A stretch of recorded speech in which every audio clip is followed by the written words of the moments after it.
Tony, what's up, man? We're super psyched to have you on here because we're like massive wrestling fans. We start the show talking about, mostly baseball cards, and often it goes in the direction of wrestling because we love wrestling so much. So very awesome. cool. Yeah, man. Cool to have you on the show. We get stuck on baseball, and then all of a sudden, like he said, we'll talk about wrestling. All of a sudden, 20 minutes gone. We're like, man, we got to edit this, man. What do we just get on this rant? Because we go back from the 80s and, early 80s. And so, but yeah, to have you on, I was checking out your site, man, those checklists and everything you got, man, that's unreal, man. It's a long labor of love. It's beautiful, man. I could imagine how long that took. It's funny because I just bought this 1996 BBM wrestling box. I know they're very rare. I found one on eBay. I was going to pay whatever for the auction, but I was looking on your site because when you look on eBay and other places, it's tough to find a full checklist, but you had it.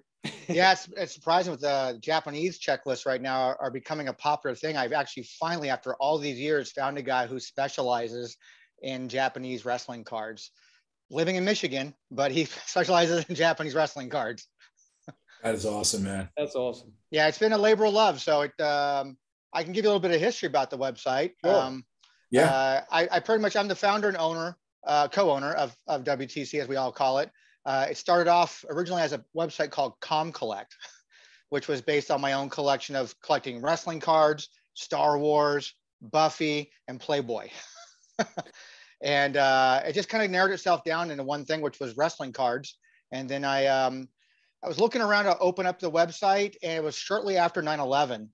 I tried to get the domain WTC.com, and they weren't allowing any kind of domain names that had WTC in it because of World Trade Center. So I just went for the full length of the name, WrestlingTradingCards.com, and been building ever since off my personal collection. And that's how it started. It started off with my personal collection.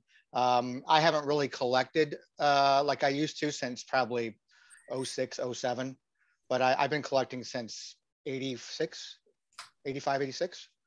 So it's just started off my personal collection to archive my stuff. I didn't know things, and as I found them, I just started archiving the information and put it up there. And it just kind of grew to what it is today. Is it just you that did all this? Is it just originally? Yes. Yeah. Originally, it was just me, and then my best friend David Porto out of Bakersfield, California, he started kind of taking over. I didn't want to do the day-to-day stuff because I kind of burned myself out, constantly looking for new stuff, constantly adding new images, constantly adding new checklists. It becomes monotonous, and you can burn yourself out.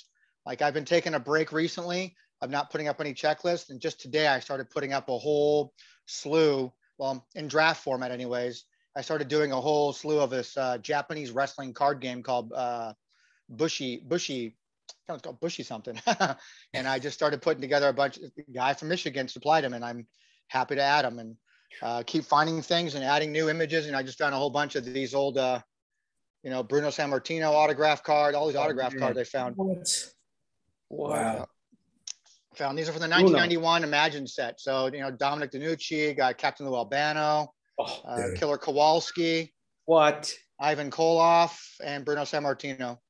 And what set is that from? 1991 Imagine. Company called Imagine. I've never even knew that existed. Yeah, one of the awesomest things for me and Joe is that, Joe really put me onto a lot of wrestling cards because before I was mostly baseball, a little bit hockey, and Joe opened my mind up to a lot of wrestling stuff. And me and Joe are mostly baseball, but like we're really learning a lot of new stuff. So for us, it's so awesome because it's like we're little kids again, learning new stuff. So you're telling me about new sets right now? Are you guys getting into the new stuff, new sets, or are you going after looking for like vintage stuff, older stuff? For me, I don't really follow the new wrestling. I just can't. I'll watch it here and there just to see, and then I just go off. But for me, it's just like my era. I collect. I just got it, from that 85 Topps, legendary set, even from the WCW, the Impal, those sets. And yeah, we make jokes. They're still printing that stuff. It's so plentiful. I know. It's just, you just love the car. They just bring you back to your childhood, but then you go back into those 1983 sets that are worth unbelievable amount of money. Yeah, the 82, 83 Pro Wrestling All-Stars is what the Hogan, the Andre, and the Flair from those sets are what, guys are getting big dollars for that, high grades. I mean, right now there's no 10 for a Hulk Hogan. A PSA 10 doesn't exist for a Hulk Hogan yet. So Tony, can you break down some of the hit? Because me and Joe love this stuff. We're always wondering who did that set, this and that. What? Give us some history on that. That's like the 52 tops of wrestling cards, is it not? It's comparable. I mean, in wrestling, they compare that to, the 82 All-Stars is compared to, Mantle. I mean, you might as well put it in the same realm as like an 86 Fleer for Jordan. I mean, it's just an unbelievable set that back in the day when you found it, you can find them for like $5 a set. Wow. That's what they were advertised for. It was advertised, it was put out by a company, Pro Wrestling Enterprises, and it was put out, from a wrestling news magazine. And you can find them in as an advertisement in the magazine, and then place your order, and just you can get all 3 sets for $15 basically back then. That's unreal. What do you think made this set so iconic? Was it just the year that it came out? It's before the 85. What made it so iconic? The Ranger wrestlers. It's just a very cool looking, unique design for that time frame. Yeah. I mean, obviously there are older cards of Andre, there's older cards of Flair's, older cards of Hogan. But something, it's the same thing in other sports too. There are older cards than that historic Mantle card. There's older cards of him than that, but that just seems the one everybody gravitates towards and calls it his rookie card. Same with 86 Flair of Jordan. There's older cards of Jordan than that, but people gravitated, and the market dictates what kind becomes the rookie or first appearance type stuff. Just how it is. I mean, a Hogan card, was it early this year, or late last year, early this year? A Hogan 9 from that set sold for, now in wrestling, it's way different than other sports. Hogan 9 sold for, I think, $45,000. Wow. Which, I've made this comment on other podcasts before, including, on my own. Myself and Zen Morning run a podcast called Worlds Collide. He has his own podcast called, Wrestling with Cards, and I have the WTC one. There's I always say in wrestling, there's just not enough zeros in it to really get other people involved in other sports. But the profit margins are just the same, if not greater. I mean, if I took just do simple math. I mean, if I took a Jordan card that goes for 10 grand, and all of a sudden now it sells for $100,000, that's a huge profit margin.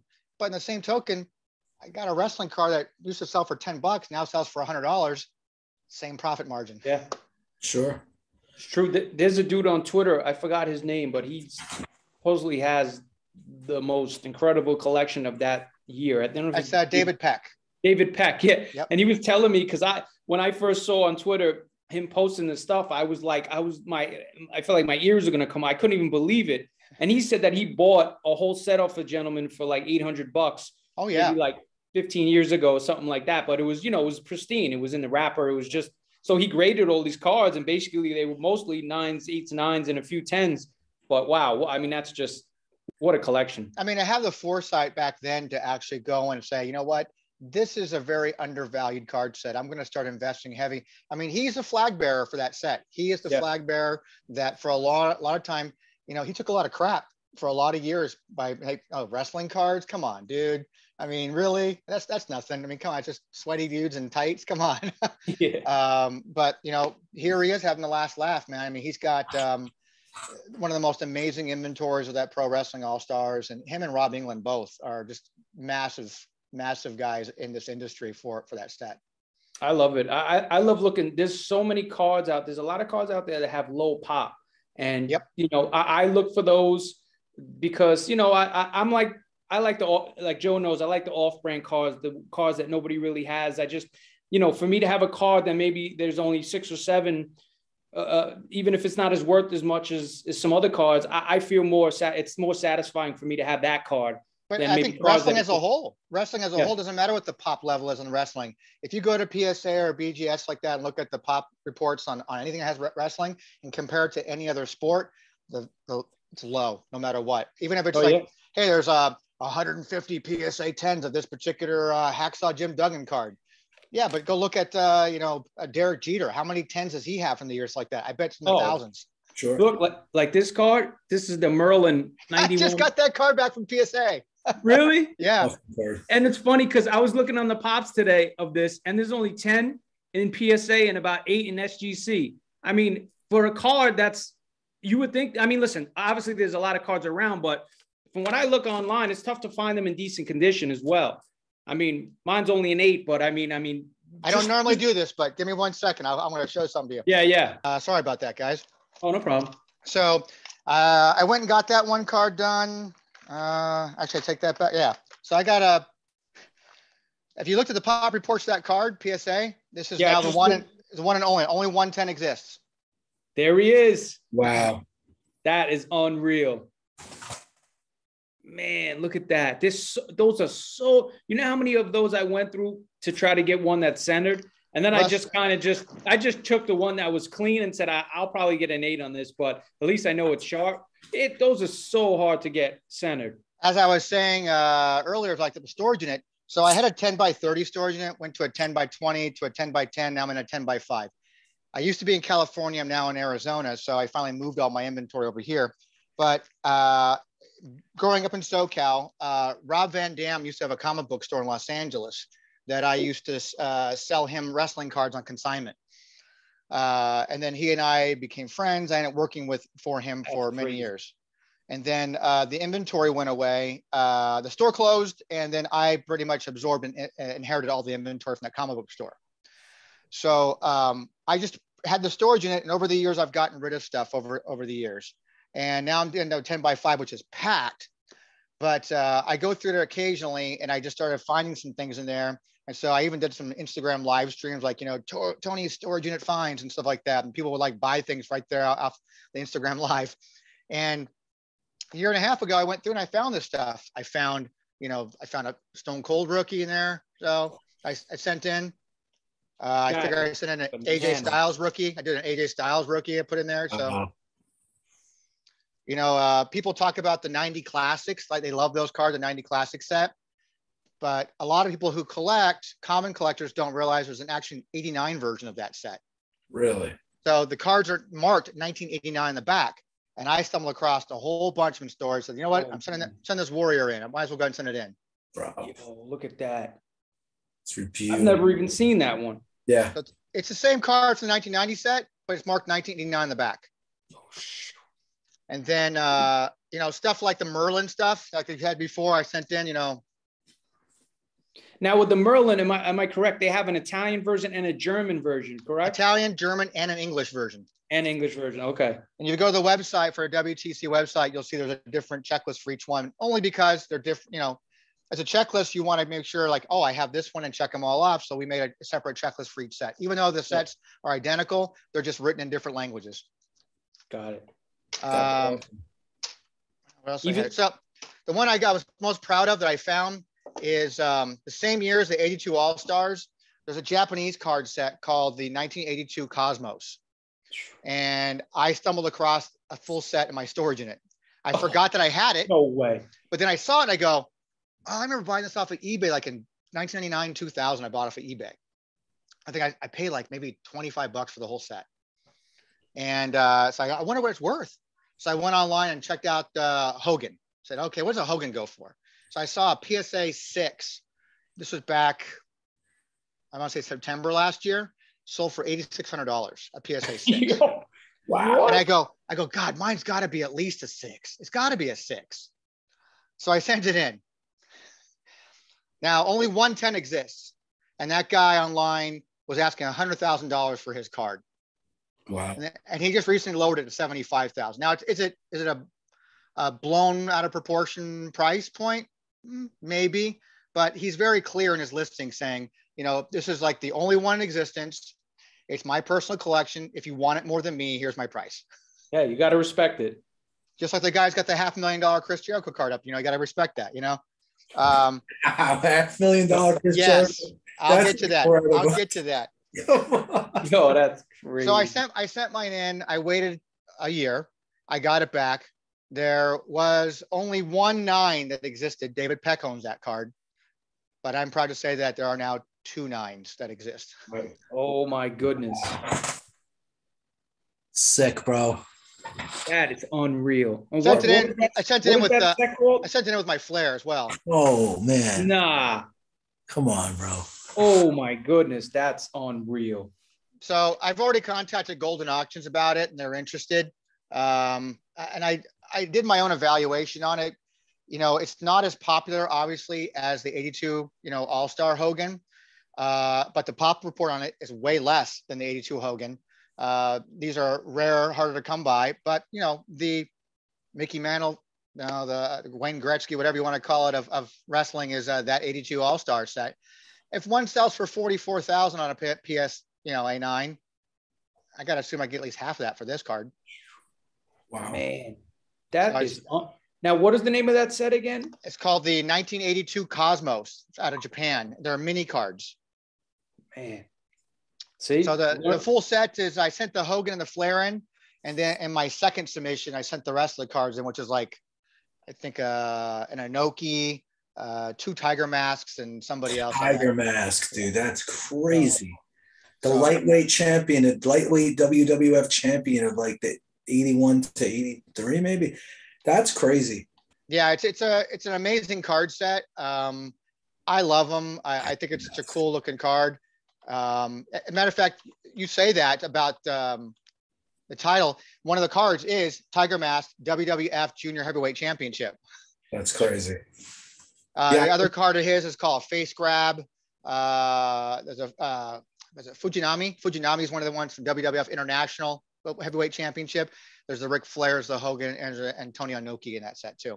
That's crazy. See, me and Joe, we grew up in New York, and at that time, we didn't have access to like a lot. We had WWF, and we saw these guys in magazines. And the weird thing was, I'd always see Tiger Mask in the magazine, but he was never on TV here. I've never seen him wrestle. So to me, it was like this mythical dude. Like, this kid in third grade had a magazine, and Tiger Mask was in it. I was like, yo, Tiger Mask, dude's the champion. How come? And he looked, when you're a kid, I look at wrestlers like, yeah, that guy looks awesome. I like him. That's why I liked Hogan right away. Hogan, Ric Flair. I used to like mix them up when I was a kid. I was like, oh, they kind of look similar. I'm talking, I was a really young kid, but like Tiger Mask was mythical to me. So that's incredible. Let me ask you a question. So you guys are essentially like the baseball cardpedia of wrestling cards, or more or less. I mean, PSA has already, PSA has admitted, BGS has already. My buddy works for PSA. Got a job there last year. Can't pull any strings for me, but he said during his interview that they had asked him, like, well, do you have any experience in researching, trading cards? Like, I goes, well, I mean, my buddy, founded WrestlingTradingCards.com. I used to help him with that. And the lady goes, oh, WrestlingTradingCards.com? Well, we use them all the time to authenticate cards for our grading purposes. Wow. And I go, I got to bring this back, because the truth is that, WTC sat dormant from 2014 until May of this year. I didn't have the time or energy to do it anymore. My partner, David, 4 kids, married, working a full-time gig, didn't have the time to do it anymore. And then the pandemic hit. So I'm like, okay, what am I going to do? So I started doing some YouTube videos like what you guys do, and just started talking about wrestling cards. After the very first video, people started sending messages like, dude, are you bringing it back? Is it going to update it? Is it bringing it back? We need to have this back, man. We have all these independent cards that come out that PSA is rejecting, and we know they use your website. So get them up on the site, man. Hurry up. And here we are starting in, I moved the domain from an old Yahoo account, moved it over to GoDaddy, transferred from an old page builder type site. I taught myself WordPress, got it all put up in there. And in the first month I did, I think in June, we posted 500 plus something posts. So 500 something checklists got added. And then just been going at it ever since. Wow. I'm happy you did it, man. I really am. I'm happy that Joe put me on to you. I was checking out your site before we came on. It's just, I mean, I didn't have anywhere to go with wrestling. I'm like you said, we love baseball, collecting, talking it, but like wrestling has always been my love. It was. Here's a funny thing. You say you just come across the website.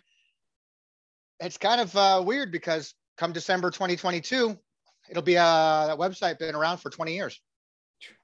Wow. I started this site in 2000. I mean, I converted it, made it WrestlingTradingCards.com, debuted in December 2nd of December 9th of 2002. Tony, can I ask you, so when that's kind of a big responsibility, right? So do you ever note or denote rather what is and what isn't a rookie card? Because me and Joe are wondering. No, right? There's a time when at one point, David and I were talking about, like, even you go back to the old message boards, which I archive all that stuff. We don't use it anymore. Now everything's done on Discord.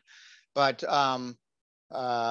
we had one time thought about, like, we should, people look at us as the official checklist of everything, maybe we should start, like, pointing out what we deem as the rookie card, but then that became subjective. So it's like the market dictates that. We don't have any say. Right. Two guys can't say, this is the Hogan rookie card, this is the John Cena rookie card. We don't sit and make that decision. The market will dictate that. So my question for you is that Rob Van Dam's first card in that 96 BBM, or he has earlier? That's about, here's the funny thing about insane. Well, he and I had a falling out years ago, so we don't speak to each other, but I'm more disappointed in the fact that I lost my friend than a business partner, trust me. People, the wrestling card community kind of gravitates around towards, doesn't have to actually be cardboard to be considered like a rookie card almost now. Okay. Case in point, early this year, people found this 1997 Panini sticker set that came out, and it has the first sticker / card of The Rock.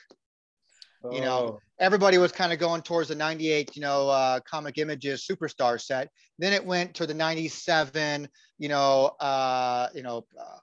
Cardinal game, the game card, that little yellow border game card, which was getting a lot of money. And then all of a sudden, this unknown palette of boxes and cases of 97 Panini stickers found in Egypt started making the market. And Rob England, bless his heart, he jumped all over that, submitted one, and got the first PSA 10, sold for $33,000. That is unreal. Now the market has cooled off since then. You guys do baseball cards and other things, so the entire market has completely cooled down. But new benchmarks, new floor levels have been established that are not going to go down below that anymore now. So that sticker's not getting $30,000 anymore. Now the sticker has a tough time getting $10,000 to $15,000, which still is significant for a sticker. Come on. Totally. But it's interesting. Yeah. Now, let me ask you, what are the first wrestling cards, like vintage stuff? What is that? Early 1800, mid 1888, 1887. Right. Or rather, the first real significant one where it went around, like, all about wrestling and all names about characters and personalities, are probably like the 54, 55 Parkhurst set. Wow. Parker's, yeah, that's incredible. And they put out two sets in 54. They call it the 54/55 set. There's a 55/56 set. One's like a 72 card set, and one's 121 cards, I think it is. And who are the huge names in those? Lou Thez, Gorgeous George. Wow. Haystack, Calhoun. Calhoun. See, that's Gorgeous George was like the first Hogan, right? Like the first superstar. He's the first flamboyant guy. That's kind of where, like, a Buddy Rogers. There we go. Oh, there you go. We can hear you though. It's all good. So I was showing these earlier, this set. So what's cool about this card set, it's from 1991. It's a 60 card base set. So they made it in a regular set you can buy in a box. There was a deluxe set you can buy, or a premium set you could buy. The basic set was 60 cards. The deluxe set had 65 cards, and you can get 5 autographs in it. And the premium set had 8 autographs in it. So the ones I'm trying to track down is, there's a Buddy Rogers. Oh man. There's a I can't remember who else I'm looking for. Lou Thez. Wow. So I'm just trying to track these ones down. That's such a legend. Like, man. A true wrestler. These guys are, no question. To have these guys on cards, see, this is like so amazing to me, because I'm just learning new stuff, man. Me and Joe are like baseball experts with baseball cards. We know this stuff inside and out. But to talk to you, to me, man, I'm just enjoying this so much, man. I got to tell you. Yeah, what's beautiful about those cards, by the way, as a side note, they're not stickers. They're on-card signatures. Oh, man. Those are on-card signatures. So I think they get overlooked. And the problem is there's a lot of card collectors. There's a lot of fans, just wrestling fans, that don't understand the history. And they just don't. I mean, and I'm not going to ever profess to be a history person when it comes to wrestling as a whole. I know what I know, and I'm always learning more stuff.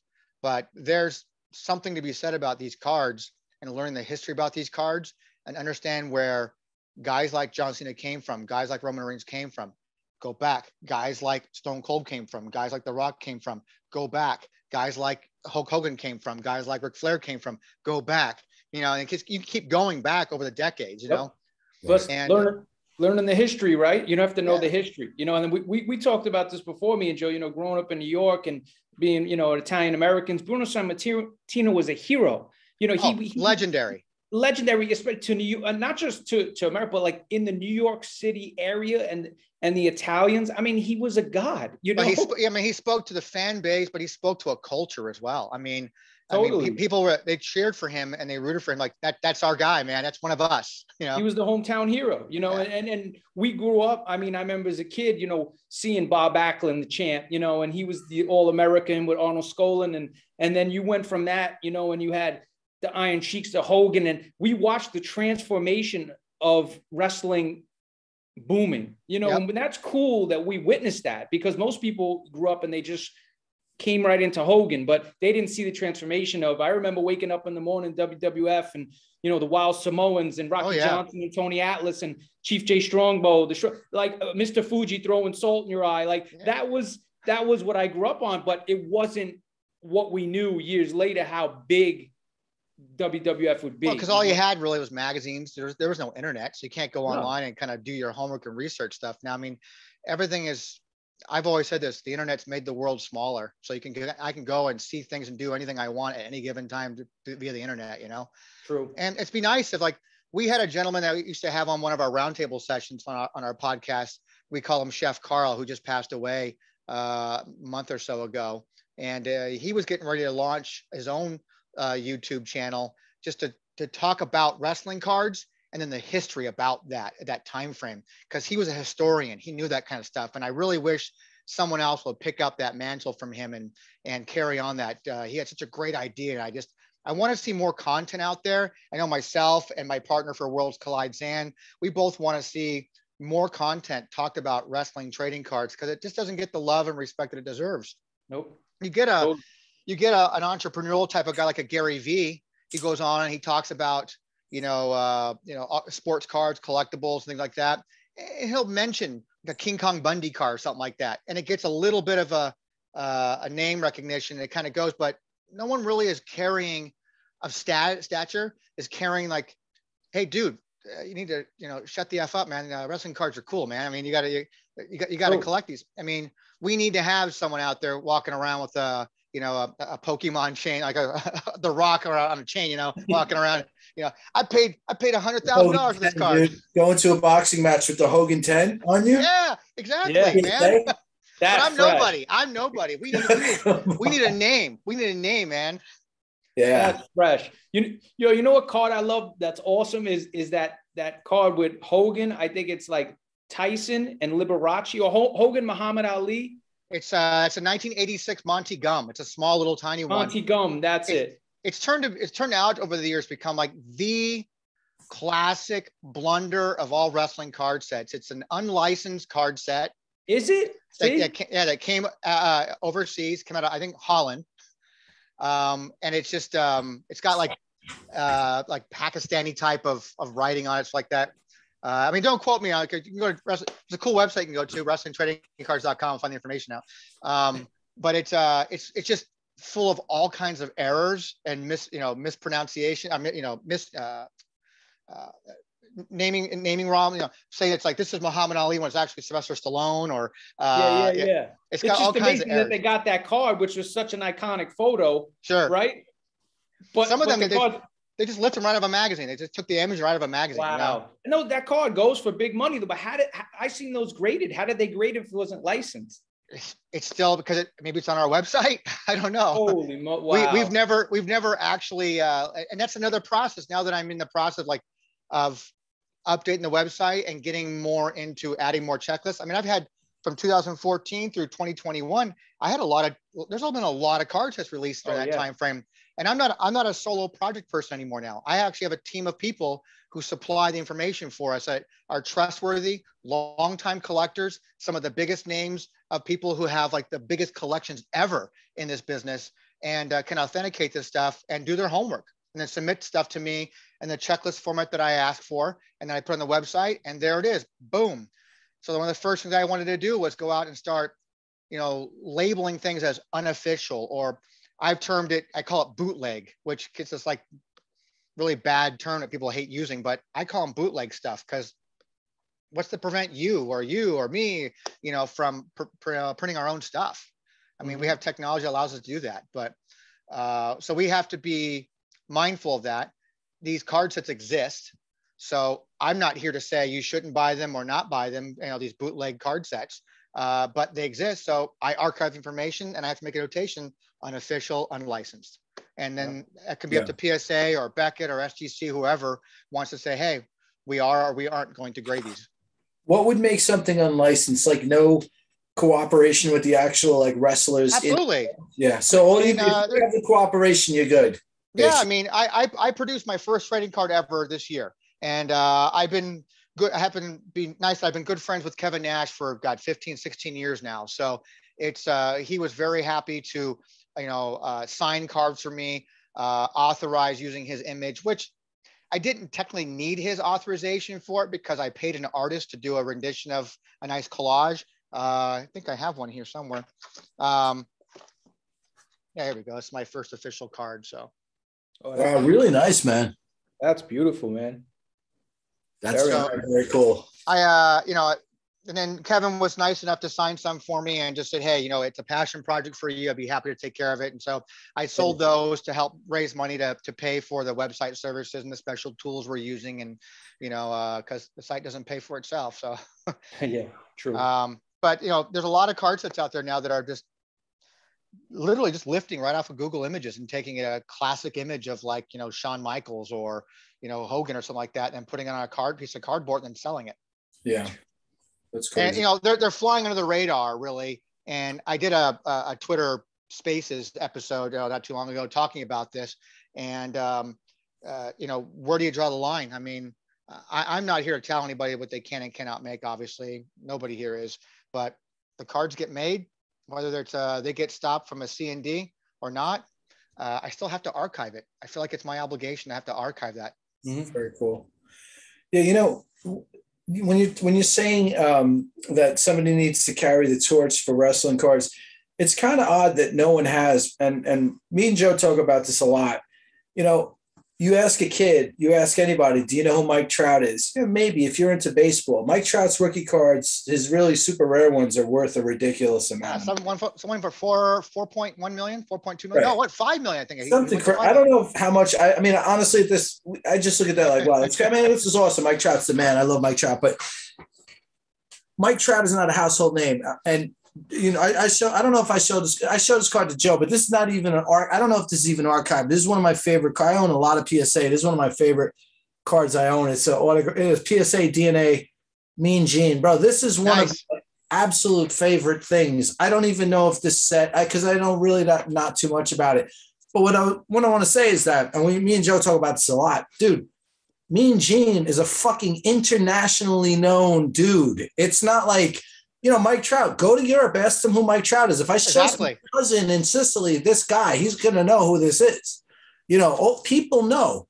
People in China know who Mean Gene is. People in India know who Mean Gene is. The guy is an international household legend.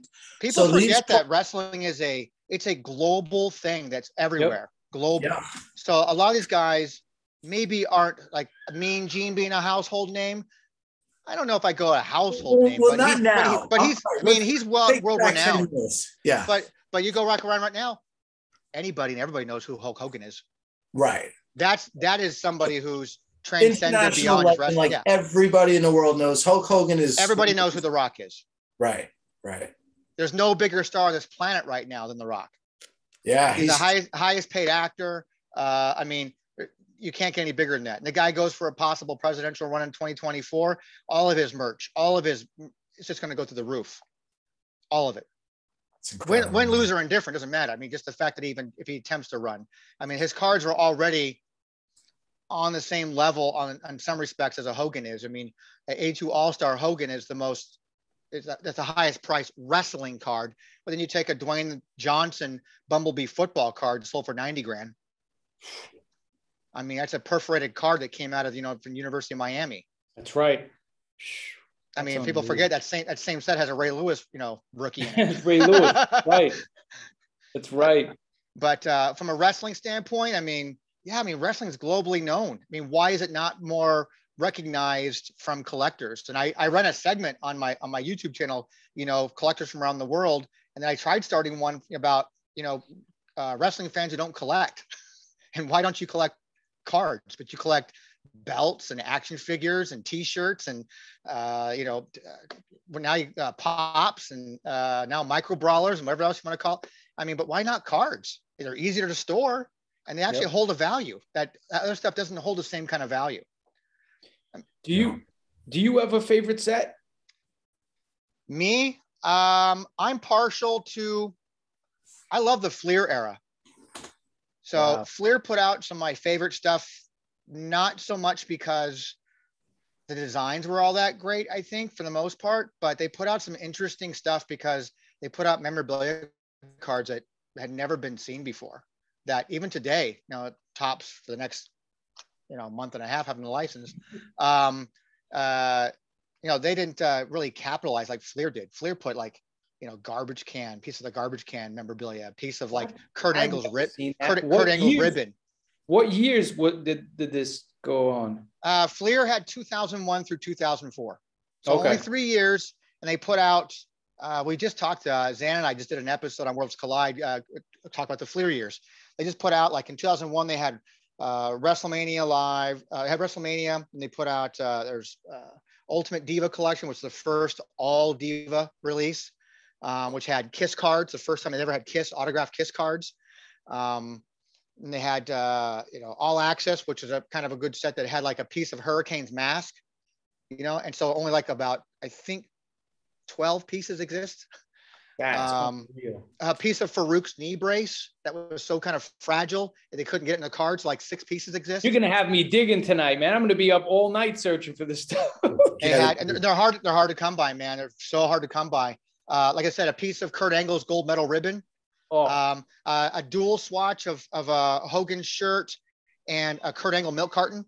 Oh my goodness. What? So early this year, Topps finally put out a set called Fully Loaded that kind of was different for the first time ever. It didn't just have T-shirts and ring mat cards. It had a piece of I think a microphone, piece of cool. And now that, Panini has a license now. I'm sure if you guys probably heard that Panini picked up the license for WWE starting that's going to make me want to actually start buying new stuff. Well, expect prices to go way up now for those box prices. The days of $150 price, high-end price for top stuff is gone. It's going to be they're starting out the gate with Prism in April. So I'm expecting $400, $500, $600 boxes right out the gate. What? I wish ECW had a set. They do. They do? I've never seen it. It's funny we talk about this. I never seen it. Well, first off, you mentioned the ECW Rob Van Dam from 1997. Oh, by the way, Rob Van Dam is one of my favorite wrestlers ever. Just the fact that dude's 7 feet tall, he's doing spinning kicks on people's faces with precision. It's incredible. 7 feet tall. ECW revitalized me. As a dude, growing up, when I stopped collecting cards a few years before, and I stopped watching wrestling, and I even stopped playing ball too. I'm skateboarding, I'm playing my guitar and this and that. And my brother's like, yo, you got to see the CCW show. He gets me tickets. We go over there at Queens Boulevard. And I thought it was real again, straight up. I was it revitalized me as a wrestling fan. And that era, just seeing Rob Van Dam, dude, and the Sandman and all these guys, He's a great guy, and he introduced me to a lot of people because during the years I worked with him, he introduced me to a lot of people, and I kind of used that to my advantage in the sense that I started my own booking business. So my main bread and butter is I'm a booking agent. So I work with a lot of talent. I book pop culture shows, Comic-Cons, private signings, meet and greet type of stuff. So I have a lot of wrestlers on my roster, people that I work with, but I have, movie and TV and music people I work with as well. But, wrestlers is easy for me to book. I mean, I can fit them in all different kinds of genres, and pop culture convention, a wrestling convention, a horror type of convention, things like that. So, people I work with on the regular, my bread and butter guys, Kurt Angle. I work with, like I said, Nash for Kurt Angle's such a legend, bro. Years and years and years. But a lot of people, and but trading cards where I go to. But it's funny you mentioned the ECW thing. The 97 sets from Japan from a BBM stuff. It's a really hard to come by card set. The only one I have from that is a Raven one. So out of this ECW set, just saying even you only have one card. I only have the one card of that set, and I don't. Yeah. That is crazy. But there's that the ECW put out in 2000, they put out action figures. And they had, in those action figures, they had like one series is called, I'm looking at it right now, Bash of the Brawlers series. And then they had another one called Clash of Champions. Clash of Champions, I think it was, had stickers in it that were oval in the top. So you get stickers randomly put inside the action figures. And Bash of the Brawlers, like this one, they had trading cards inside of it. Oh, that's crazy. So inside of it is probably, I'm going to crack this open for one of my podcast episodes. I got to watch that. I think there's probably 4 cards in there, I think. But you go on WTC, go to 2000 checklists like that. You'll find the complete checklist for this on there, and all of it and who's in it's like that. But that set had 2, 4, 6, 8 different action figures, and each one of those has probably 4 trading cards in each one. That's unreal. Unbelievable, man. So the backs have bio information, and the fronts are nice full bleed color. So you're gonna have Taz and Rhino and Tajiri and RVD, Sandman. Looks like Steve Carino in there, Chris Candido's in there. Mike Awesome is in there. Yes, Mike Awesome's in there too. He was the man, that dude. Taz. Just Incredible. Yeah. So they're all in there, and it's kind of a difficult card set to find, because most guys who bought action figures probably weren't card collectors and threw them away. That's true. Yeah. Totally. Is that? I wish there was a crossbreed. So when AEW started putting out their action figures, there's that Cody Rhodes one they put out that was done in an LJN style. So it had the bright colors of blue and white and red, and they did it where in the back it had the cutout card in the back, like the old LJN cards. Oh, shoot.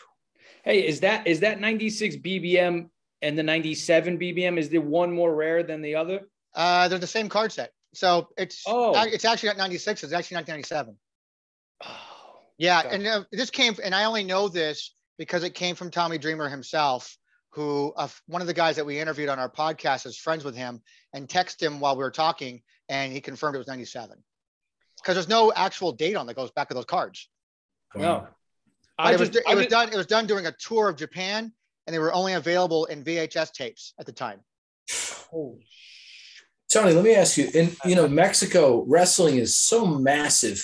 Talk to me about, are there like Mil Mascara cards? Are there like these legendary, talk to me about these insane, because this is going to blow my mind. I mean, Mil Mascaras is he's in the 82-83 Pro Wrestling All-Star set. Yes, no, I know, but I'm talking because I'm always intrigued by these Cuban baseball cards that came out in the late 20s and stuff like that. Just blows my mind. Or there, international stuff. When you talk to me about the Japan stuff, me and Joe were talking about, these Japan boxing cards and wrestling and all this just crazy stuff.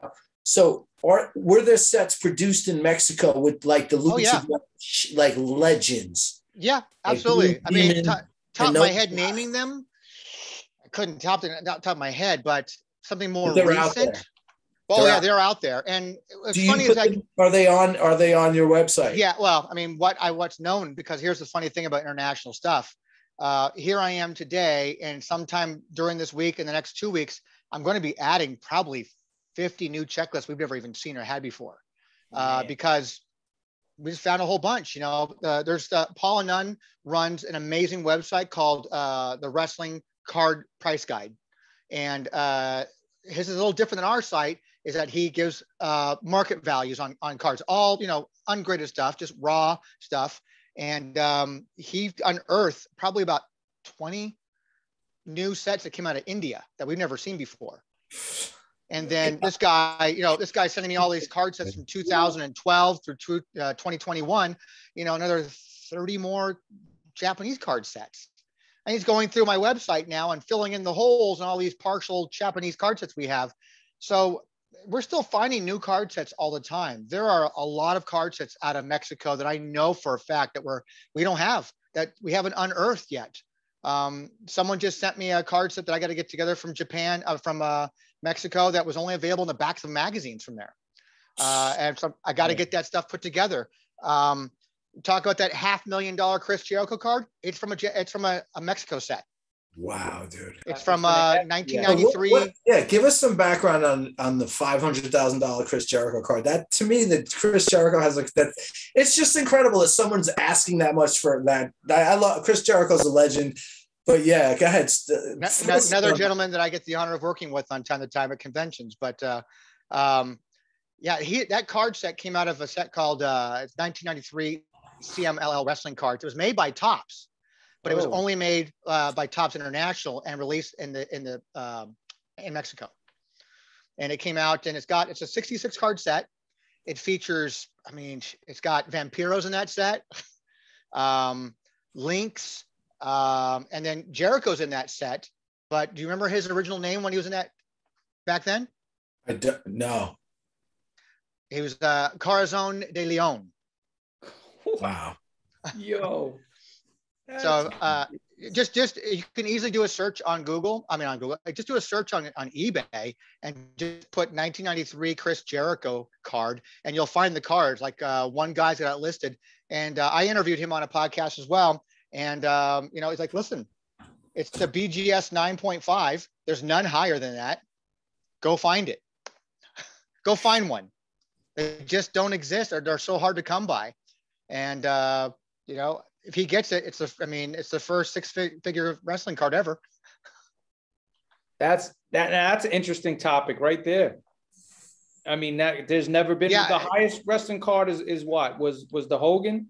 Yeah, I think it's somewhere in the mid. I know that David Peck recently just announced that he has brokered a deal for one of his Hogan 9s, probably in a private deal. That's going to make it somewhere in that $45,000 range, I assume, to keep it on par with, the current high. But, we talked about this before, what wrestling card out there would become the first six-figure wrestling card? I would assume whoever, submits and is honored enough to probably get the first PSA 10 Hogan. Yeah. So that's the holy grail of pretty much. Yep. Yeah. The 82. Yeah, that's that Hogan. That's the holy grail. I don't even know if I call it a holy grail. It may be a holy grail for some. But like in baseball, people say, it's the Wagner or the 52 mantle. I don't know how there's two holy grails, but whatever, Sure. Some people say the Rock is the holy grail. But whatever. Yeah. It's sort of the benchmark in our niche of the hobby is that 82 All-Star set. Now it's got to the point now where guys who have them, they're not rare by any means. Like I think 2,000 sets, which is still, yes, 2,000 sets. If that's the case, the print run of that stuff is still rare compared to they print thousands and millions of certain cards in sports. But in wrestling, that's still a significant amount for wrestling. But they're not rare. Like the Honus Wagner's not the rarest card on the planet. It's just the fact of who it is and the controversy behind him. Exactly. An anti-smoker, anti-drinker, and doesn't want his cards and cigarettes. So a lot of them were destroyed. But now it's gotten to the point now where it's not enough to have a Hogan. Now it's like people are getting those Hogans and they're taking them to Hogan's beach shop and getting them signed by Hogan. Oh, shoot. Wow. So a lot of those are showing up on the market now as Now it's a PSA DNA double certified as a graded and DNA certified. Next level. Yep. And so there's guys now up online, post like, oh, I've got this Hacksaw Jim Duggan. I've got an Iron Mike Sharp one. I've got Dusty Rhodes signed. I've got, all these different ones that are signed. I've seen Rock's dad's signed. Rocky Johnson's been going for tons of dough, graded with the auto. I was like, man, I mean, I get it. Why? But, Yeah.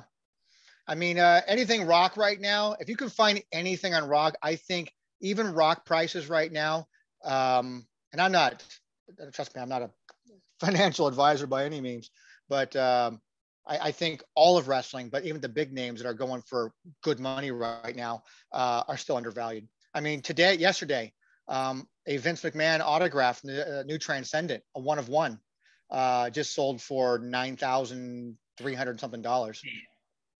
Man. And me and Joe say that, we look at we're constantly texting each other cards, and we're like, how is this card only this much money? This is a legendary wrestler. How is this, or whatever? It could be another sport too, but there are a lot of cards that are, I feel, me and Joe, we look for that, like what cards are undervalued. Not that we're like investor types, we're just collectors. Sure. But, it's nice.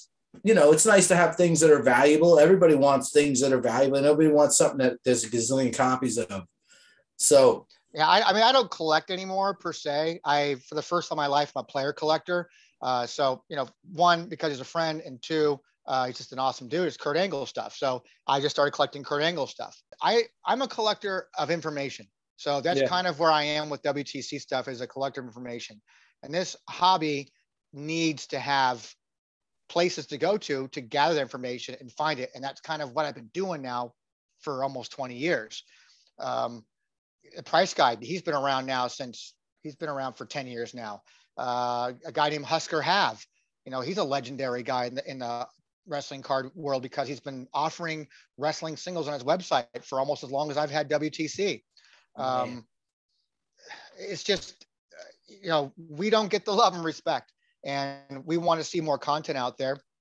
That's why I was happy to do your guys' show. I just want to be able to talk to people and let them know that, if you're priced out of a Trout 1 of 1, if you're priced out of a rookie Gretzky or a rookie Luka, I mean, obviously we can't afford that kind of stuff. There's no way, unless I'm buying packs or getting into some sort of like box break deals like that, where I got lucky and pulled a one of, wrestling is very affordable. Wrestling is very It's fun, affordable. man. It's fun too. It's different. Why do I want to get a Zion PSA 10 that has 40,000 PSA 10s? I know. I'd rather have this. That's amazing. That's an awesome card, man. Really great card. I'd rather have that. That's a great card. It's just, for me, it's like me and Joe, like I'll search around. Like I said, that card wasn't a lot of money. It probably will never be worth a lot. But for me to have the Iron Sheik's autograph, you know what I'm saying? Like, where my mind goes? Watching him write. Like, it takes you back. It's nostalgia, man. It takes you right back to being a kid. And you're having fun watching this stuff. Exactly. You got a cool piece, high grade, great. Any grade, great. Like for that All-Stars, Hogan and Flair side, I don't care what grade it is. Buy any grade. If you get a Hogan 1, buy it, because that's got to go nowhere but up. I mean, case in point, 86 Flair, 86 Flair Jordan. Someone had a 1, sold for $2,000. A 1. Yeah, and it was all like, it was like wrinkled and ripped in half. And I went to the washing machine, for Christ's sake. I mean, but wrestling is undervalued, man.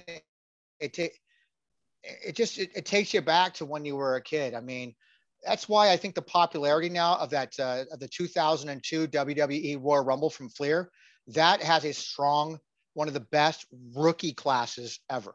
That card set has a Brock Lesnar, Batista, Randy Orton, and John Cena all came out of that set. Wow.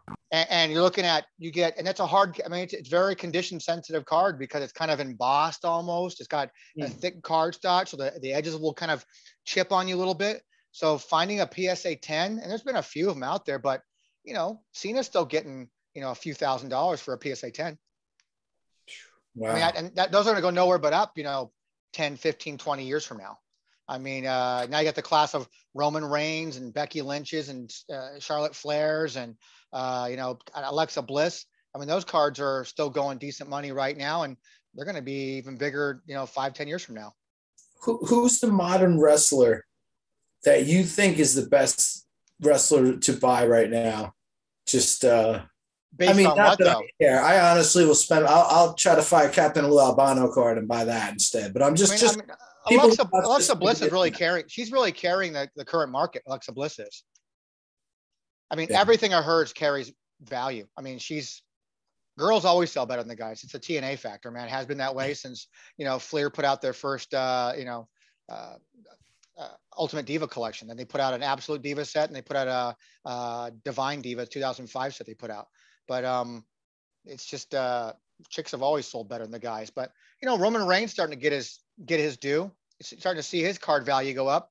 But then it's a weird anomaly. It's like Big E is a current champion, yet you can still find his autograph cards for like $10-15. That's wow. I mean, there's a lot of great buys you can buy right now. I mean, my partner Zan is totally into Karrion Kross. Now he's been released, going to go back to Killer Kross, but that guy has a lot of upside, man. He's been going all in buying on, Karrion Kross stuff. I mean, there's some guys you can go and say, I like that guy's look. I like that girl's look. I like their style. They're cheap. Buy. You're not going to lose. If they become nothing, you're very well, low invested. If they blow up, you got in the ground floor. Yeah. You just, pick who you like, who you gravitate towards, who you like. I mean, I think, AEW's got their first card set coming out in 2 weeks. It's got Upper Deck got the license. It's their first time getting into a full-fledged wrestling card set. And it's coming out December 8th. There's a buzz about it that I've never seen for any wrestling card set ever in my life. I gotta get that Maxwell J. Feinstein rookie. You know who that is? Yeah. Oh yeah. I know that dude. So yeah, that's cool. We'll talk about that. But that's awesome. He's very going to be cool. in that set. I mean, the seating on the autograph seems to be pretty hard. It's a 16-box case. It sold out immediately. I mean, the original price point on it was like $99 for a box. I don't think you can find a box, and it hasn't even released yet, for less than $200. Wow. And it's just going to be a huge thing. And now we got a case. Tony, I'm about to go out, man. Doing this show right now, I'm so bored with baseball. I'm about to just strictly buy wrestling cards now. I think you should, but I'm biased.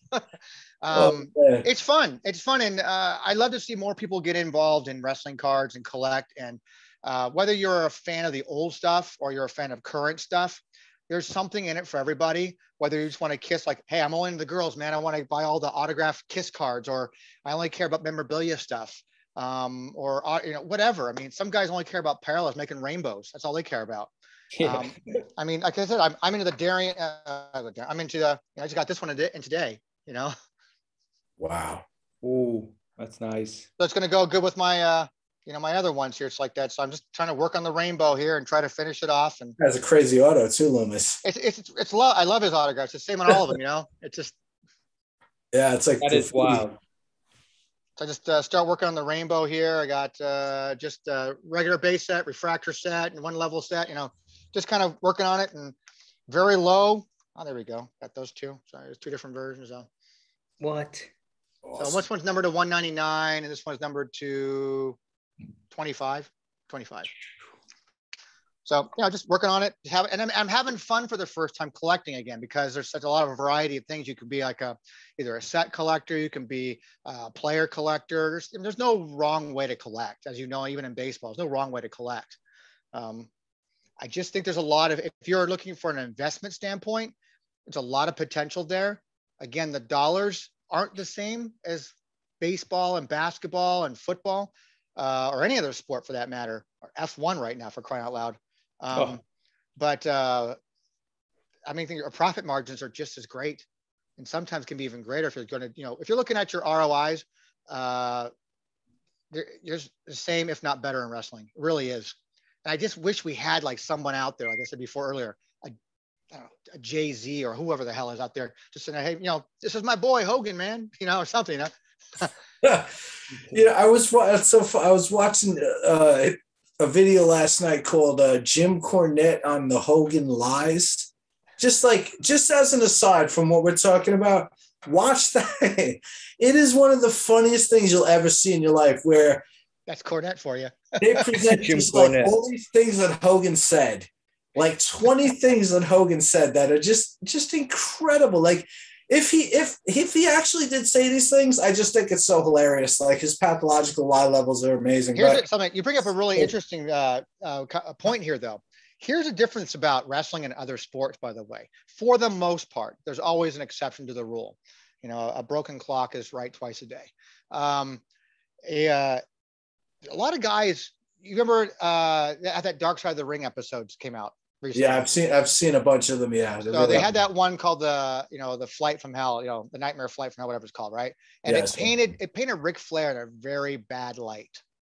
So you'd think that would hurt him. No. Not for me, dude. Ric Flair is the legend. I don't care. I mean, again, I made it very clear that those accusations and whatever they happen, I don't condone that behavior from anybody. It's like that. I think what he did was wrong.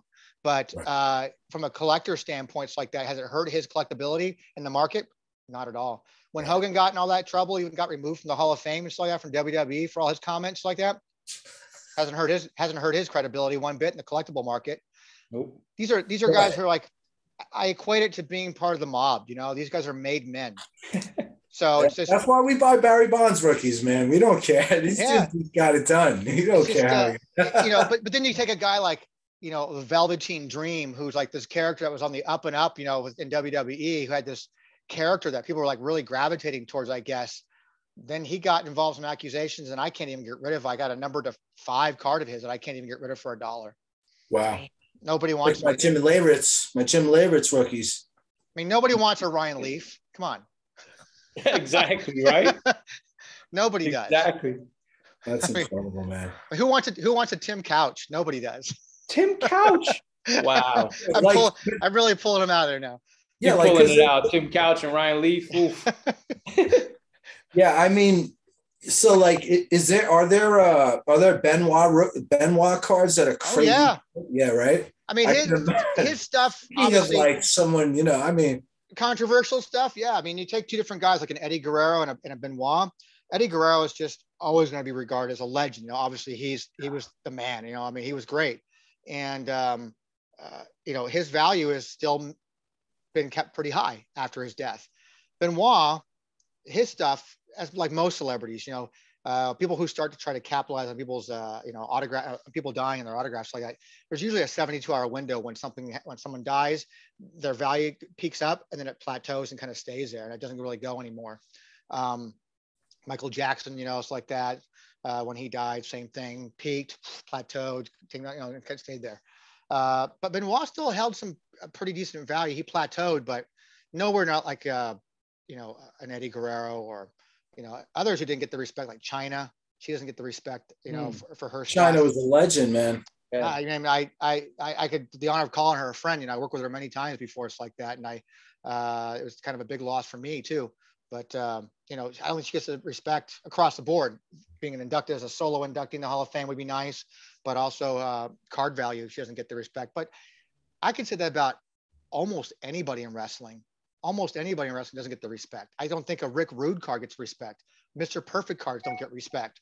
I don't think your Mean Gene gets respect. I don't think Dusty Rhodes gets respect. Wow, what a legend. I mean, these are a lot of these guys that Ricky Steamboat doesn't get respect. A lot of these guys don't get the level of respect that they should when it comes to the card market. What about Andre? I mean, he gets some love, but again, what about an Andre Auto? How rare is an Andre Auto? Is it rare or not? Yeah, it's on card form. I think on card form it only exists as a cut signature. Oh, okay. As far as an official released stuff. Topps put out something and it was a cut signature. They did a cut signature for him. They did a cut signature for China. There's a cut signature of Eddie. There's a cut signature of Ultimate Warrior. They did stuff like that. So any other Andre cards that have an order was just him maybe signing at a show or something, or correct. And there's a Twitter handle you should follow called Main Event Memorabilia. Has an amazing collection of Andre autographs. I mean, incredible stuff on cards, posters, lobby cards. you name it. He's got autographs as Andre the Giant, as his original, as his real name before Andre the Giant. Wow. I mean, he has so much great stuff. It's fun to watch him post stuff. What is the Twitter handle? Main Event Memorabilia. Main Event. I got to check that out. Yeah, I'm always intrigued by Andre, as well as I'm intrigued by the old wrestling posters, the ones that would say who's going to be at the event. Yeah. Those I found one at a show, but the guy was just asking a ridiculous amount. It was like from old, because I loved Georgia wrestling as a kid when it came on TBS with Gordon Soley. And that was like, for me, like WWF was there, but that once a week I would get to see this insane, like for me, it was just, you got Ric Flair, Road Warriors, Tommy Rich, Buzz Sawyer, and all these guys. And this guy had a poster from like an Omni or somewhere from down there, but he was just charging an astronomical amount. And I couldn't do it. But those old signs, like those posters. I'll bet you that poster though, whenever he's asking, I'll bet you it's still undervalued. You know what? You're probably right, because it's one of those that you don't even see those. And you could tell it was original, and the guy was just like, I think he was one of those guys that was putting it out, but he didn't really want to sell it. You know what I mean? Unless kind of like the guy with the Hogan 10 card of mine. I respect that, because it's probably one of a few that's probably around. You just don't see those posters. Maybe I'll listen. Maybe I should stop doing with gold and just put it on eBay and it's like that, and put it for some obscene amounts like that, and say, hey, do you want it more than me? But you know what? All it takes is one bid. That's what I was just going to say. There's that one person that you, just like you said, that just collects this one person and can never find their card in one day. Because to some people, money's not an option, so they don't care. If they could get that one card they always wanted, they'll pay. Yeah, I want a Brad Pitt level type person to come out there and buy this and then show it off. That's what I want. We need eyeballs on this hobby, more than ever, because granted, was it last year or early this year, Gary Vee did an interview, interviewed someone who was like the product department manager for eBay, and talked about trading cards. So like, this is cool, man. Maybe Gary Vee is going to put over wrestling. He's going to put him over. And she brought up wrestling for like 2 seconds, and that was it. Like, oh yeah, Gary Vee, we have talking about, soccer's up 3,000%. Basketball's up 2,000% on eBay sales. And your favorite, Gary, wrestling's up 500%. It ain't 2,000, 3,000%, but up 500% from where it was the year before. That's a big margin for wrestling. That might as well have been 5,000% when it comes to the prices of wrestling. Yep.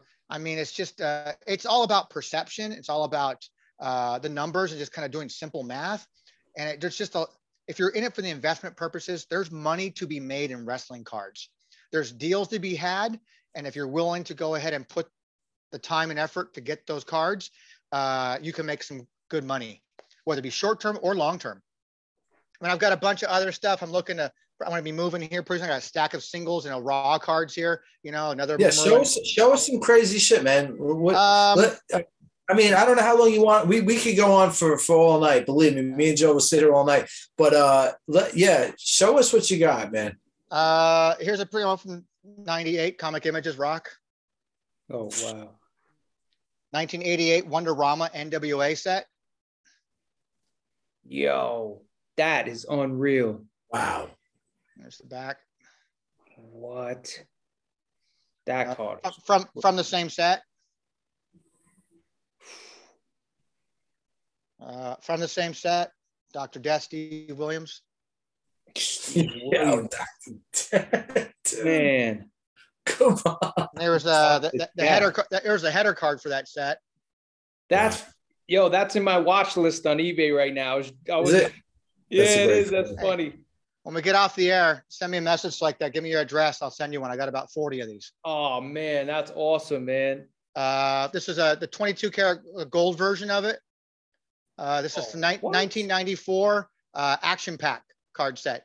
So never seen those. It's the back will tell you it's 5G. There's 6 different cards. The Steiner brothers, dude. Yo, that card. Dude. The Steiners. That's from 98 Superstars. Those are nice cards, man. Yeah. That set. This one, a lot of people don't seem to know about. Every time I put one up on eBay, it goes for mad crazy money. I've got a stack of them. In 2001, going along the same time that Comic Image had the license, and then going out into Fleer had the license in 2001. Comic Image had it from 98 through 2001. But during that time, Artbox Company had a license for WWF product, but their agreement was they wouldn't do straight trading cards. They would do motion and lenticular cards. So here's one of like, it's a rookie year of Trish Stratus shaking her ass. Yo.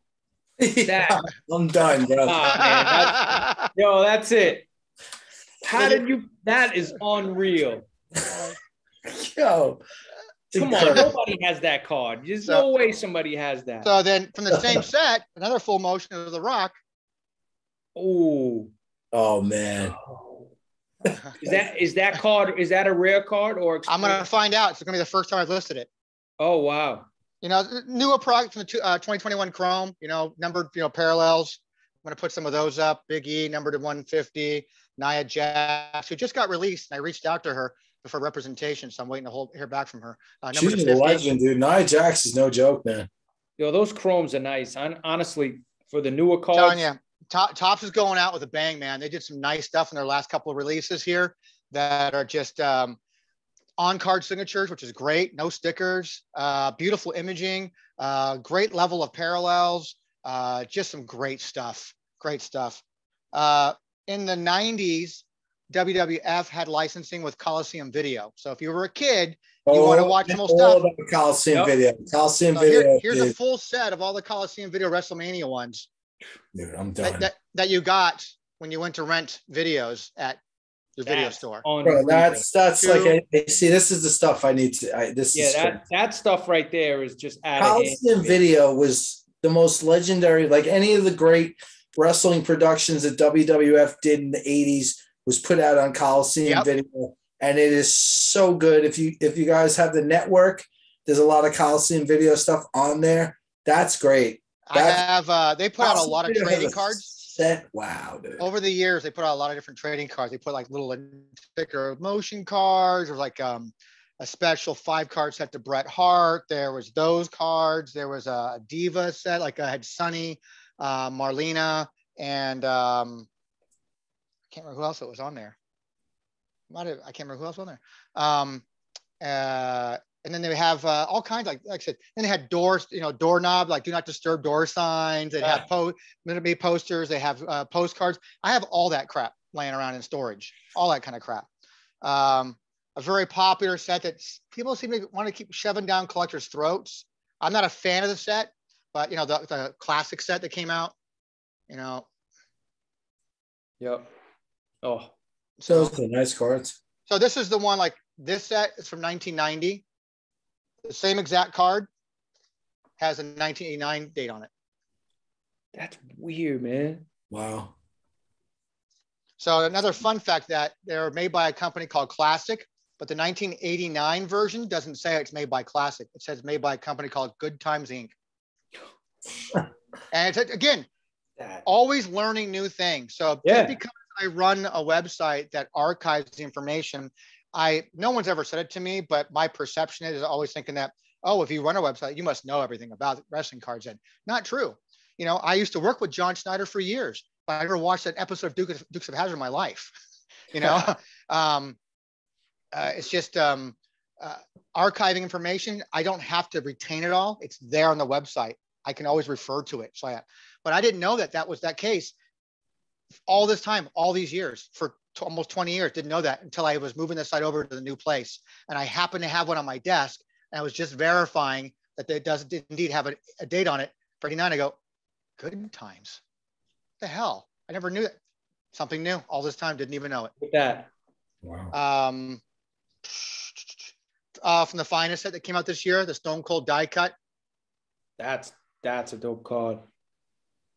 There's only one wrestler that's had an entire company making an entire card set for, and that was The Rock, Comic Images. So it's a 3-set promo card set. Look at that card, Joe. Come on. Yeah, that's awesome, bro. That's out of hand. You want to see that? It's a 3-card promo set. So you got that. The Rock is the last of the great wrestler. Like he's the last of. Well, look at that. What? That is crap. That's nuts. That card is bananas. Just classic shot.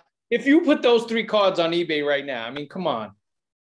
It's a promo card. It's still considered part of the modern era type of stuff. I kind of equate things like we used to have the old website. If you want to go to the Wayback website to go check out old websites and type in wrestlingtradingcards.com, you can go back and see what it used to look like. And we used to have it broken down. The checklists were broken down by categories. We'd have modern era, vintage era, Japanese stickers, and then TCG/CCG cards like raw deal card games, stuff like that. When I moved it over, I got rid of all that. I just put everything that's released in 1990 gets put in 1990. There's a search engine. You can go up there and say, look, I'm looking for BBM cards. All the BBM stuff will show up on the page then. I'm looking for just rock, the rock cards. Just type in the rock. Every checklist on our website that has the rock mentioned in it it will show up. Wow. So the way I kind of look things now is I consider things vintage. I treat cards like cars. Anything older than 20 years is considered vintage. Vintage, 20 years. Yeah. That's kind of how I'm thinking about it. But then the topic came up about a month ago about breaking down the eras of wrestling. Like, how should we do it? Should we have like a modern, a classic era, and then a vintage era? Or do we do it like comic books where we have a silver age, a golden age like that? I don't know. So that is tough. I guess the simple way, like you said, is the 20 year. If you keep it like that, then at least, right? I mean, yeah, I think so. I think anything that's like, for me, 1999 and older is going to be considered like classic stuff. Yeah. And then anything 2000 and becomes modern. I mean, PSA breaks all their stuff down to like ultra modern and modern. Ultra modern. Yeah. They have every single title for stuff. We have this was available at the New York Comic Con one year. It's an Alexa Bliss New York Comic Con exclusive. That's nice. What year? What range was that from? When around? This was 2018. 18. Yeah, so not very old. This was from the last year's Undisputed set. They did like a little art set inside. Oh, that's unreal! Look at that. What a beautiful card. They had from the finest, so they had like on-card signatures of a guy's name I can't even pronounce probably. Yeah, I can't. Finest has some nice cards as well. Yeah, nice parallel of Jeff Hardy, numbered whatever it is. Then you go back to like your WCW days, man. You had like the Nitro with Eddie Guerrero, like that, I had one of those boxes, the embossed. Mm-hmm. I bought it. That was the last that they put out. Here's the thing from that set. So from 1998, 1999, Topps put out 3 WCW sets. They had Series 1, Nitro, and embossed. Yep. Each one of those releases had a checklist of autograph cards. All of those cards today is becoming the new 82 All-Stars in those. I guess I shouldn't have sold that box then. Probably should have, because that box would probably sell for a couple grand easy. Just because if you go to the website and check out 98, 99 WCW stuff, you'll see the autograph lists that were there.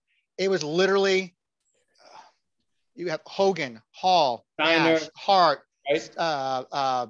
Rick Steiner, Scott Steiner never sent his cards back. So they were never inserted in packs, but his cards became available in the secondary market. Who else? Benoit, Eddie Guerrero, Big Show known as the Giant, Luger, Sting. It's a who's who, man, of everybody. I mean, and then there's been all these cards, like about 9 or 10 cards that have made their way on the secondary market that never were inserted in packs. And that was during the height of my collecting too. So I was in very well with people at Topps. I was in with very well with people at Comic Images and Fleer at the time. They knew me, I knew them. They fed me information all the time that I could use. So I knew what to look for, what to archive, like that.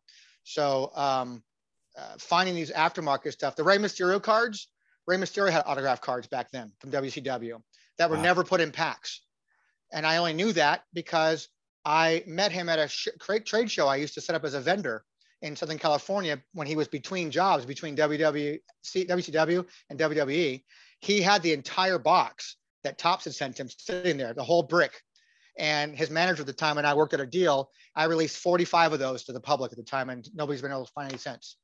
Oh my God. So his card is Rey Mysterio is a fucking legend. Another one. Yep.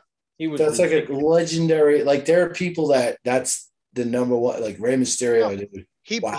He's pretty much one of the main guys that brought lucha libre style wrestling to the United States. You know, Absolutely, man. Got, Goldberg, second year card. Now you want to go back. You want to go back to some classic vintage stuff. That's really, you guys will just jump right out and kind of go like, I remember those, because even some independent card sets do. They pay homage to certain cards. You know, some guys are good with Photoshop. They take it out, got their template ready, and put their own stuff. You know, PWG put out stuff. GCW puts out some stuff. All these different independent places put out their card sets. Classic. Sure. Wow. Whoa. 1987 tops. Never. I haven't even seen that. Yeah, I haven't seen it. It's also from 87 tops. Oh yes, this card is classic. Yeah.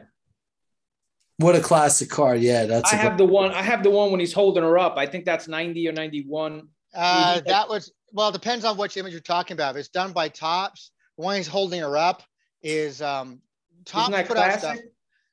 The classic, it could be because they repeat a lot of images. Oh. But there's a great classic shot of him holding her up. I want to say that's probably from O-Pee-Chee. Tops put out some stuff in 85. I gotta look for it now. There's an 85 Tops that was US. There's also an 85 O-Pee-Chee, which was for Canada. And then they put out in 86, they put out the same exact card set in 86 for over in Australia called Scanlan's, which was done for Tops over there. And then there's 3 relate versions of that card set. Then O-Pee-Chee put out a series 2 of their card set. And then there's also the 87 Tops, which was also available in the US and Canada as O-Pee-Chee. And you can tell the O-Pee-Chee one because the back of the cards are written in English and French. Right. Yeah, no, O-Pee-Chee is great. I love O-Pee-Chee cards. They're always I don't know what O-Pee-Chee did, but they always got Merlin. Images. This is Merlin. Yeah. Look at the back and the bottom. It'll tell you Merlin, 1990. Oh, yeah, that's right. That's the one. Is it written in English, German, or Italian? No, it's Italian. Yep. Yeah. All the ones I showed you are Italian. Yep. Great shot. That just screams 90s right there, too. Right? I know. That's why I grabbed it. It's just, I think some of these are O-Pee-Chee, too. I'll share something with you guys. I just dug out of storage because, again, we always have these storage war type things. I found a box, this box, and I'm just sitting in there. And it was in a bunch of other stuff like bench warmers and Buffy the Vampire Slayer and other kind of crap. And it's marked Highlander. So I thought, oh, it must be like when I bought a case of Highlander cards from Rittenhouse back in the day, right? And so I open it up just to make sure it's Highlander. I go, oh, it probably has penny sleeves. I could use those. I open it up, it ain't Highlander. I go, what the hell is in here? So I pull it out, it's like that. And I go, wow, I forgot I had these. Or one I knew I had, I was looking for it, but I forgot I had them. They made a card set that was over in Germany of like little WWF like cards from Germany. Like, it's crazy. Yo. There's a full card set of a test run for mid-South Atlantic wrestling cards. Mid-South, that's come on, man. You mean like what was that, like Vern Raschke or whatever those guys were? Vern Gagne? Vern Gagne. Let's see what this one. It's got a mixture of legends and current people at the time. I got this at an event over. So what was that guy's name? Baron von Raschke or something? There's Ivan Koloff. What? And I don't know who the hell is Simple Person. I don't know who the hell is the new guy at the time. Tony Atlas. Tony Atlas. Mr. USA. Whoever these guys are, who no, it would alternate between a new guy and then Snuka. Wow! Wait, hold up. Put that card up again with the Hawaiian. That's out of hand. Snuka in the mid-set. So this is actually called, the set's called, it's 2005, 2006 PWMA First Edition Pro Wrestling Cards, Pro Wrestling Mid-Atlantic. Wow. I remember picking this up. There's a convention over in Raleigh by a gentleman at the time called Greg Price. Every year put out a convention called the NWA Legends Fan Fest. And for like $250 VIP ticket, you can get admission for all 3 days. Then you get to go in line and you meet, over the 3 days, you would meet like 20 wrestlers, 25 wrestlers, and you get 2 autographs per every wrestler. So I'd go every year, meet Bruno, meet Demolition. And then, of course, in years later, I became friends with Barry and Bill from Demolition over the years like that. And then, you start building all these relationships. And then you got photo ops. And then the vendors would bring all their guests. And you have there'd be 200 wrestlers there every year. You go there every year. And this guy was putting out his own card set. I said, hey, I'm the owner of WTC. Love to get a copy of your. He goes, oh, I love to be on your website. I go, here's a set. It's like that. Put us up there and feature us. And I did. So that's how I got this set. That's Danbury Mint cards. Danbury Mint. Oh my, that's wild right there. Stone Cold. Fleer. What I love about Fleer is they're not like Topps. They branched out more than just putting out boxed product that you could buy, like hobby box and retail boxes. They had things like you can only get in video games. So the SmackDown Shut Your Mouth video game cards. It's a full 10 card set of all the different ones. SmackDown Shut Your Mouth. That's crazy. What? They did a early SmackDown, bro. Well, yeah, you got those at KB Toy Stores. Wow. And also in conjunction KB Toy Stores, and they would do things called Get Real. So they have wrestlers. They would feature wrestlers, and the back would tell you what their education was and if they graduated, what they graduated. So it's a full 10 card set of those. KB Toy Stores. Wow. Joe knows I love those off-brand cards. I love that stuff too, man. I love it. That because those are the ones that people are not on in the PSA. Not even PS, just in general, people don't want those cards. But for me, I tweeted these out that were NBC Universal employee sweepstake type only cards. That was a 4-card set from NBC Universal. So it's when WWE moved and went over to NBC Universal. Never seen any of those. No. Yeah, I tweeted these today or yesterday. I think it was yesterday, and people were kind of freaking out, like, "Dude, where'd you get those? Like, they're on the website." They did a promo card set for their first promo card set for the first time that Topps took over the license in 2005. For the Heritage. 1963 Topps design. Yep. Yeah, that's funny. That's now nice. It looks like a regular base card. That's the last Diva set that they put out that Fleer put out, but the back is actually a promotional card. Huh. And sometimes, very rarely, I'll get cards that are not part of a actual wrestling card set, but part of like a larger, non-sporty, like celebrity type thing.